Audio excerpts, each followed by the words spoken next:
ناصر صدر.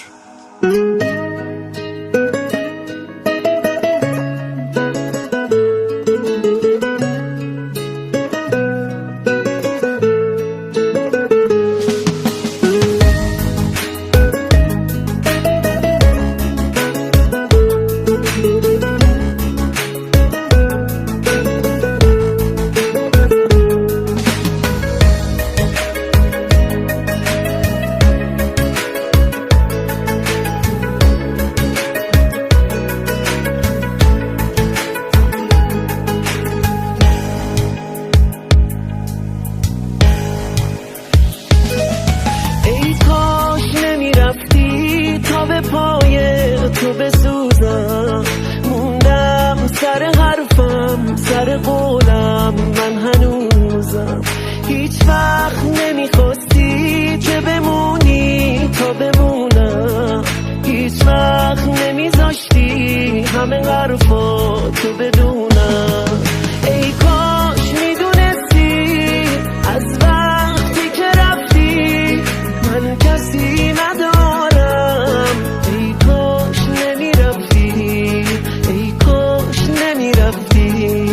ای کاش میدونستی از وقتی که رفتی من کسی ندارم. ای کاش نمیرفتی، ای کاش نمیرفتی.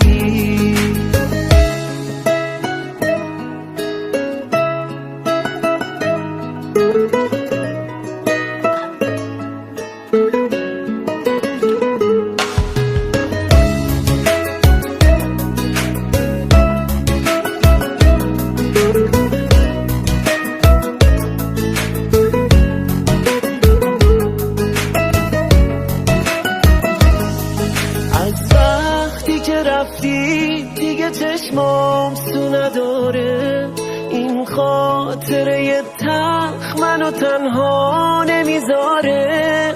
خیلی سوت و کوره خونه بی تو گل نازم، من فکر نمی کردم توی این بازی ببازم. ای کاش میدونستی از وقتی که رفتی من کسی ندارم. ای کاش نمیرفتی، ای کاش نمیرفتی.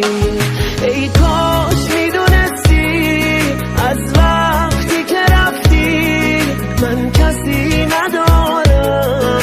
ای کاش نمیرفتی، ای کاش نمیرفتی، ای کاش نمیرفتی.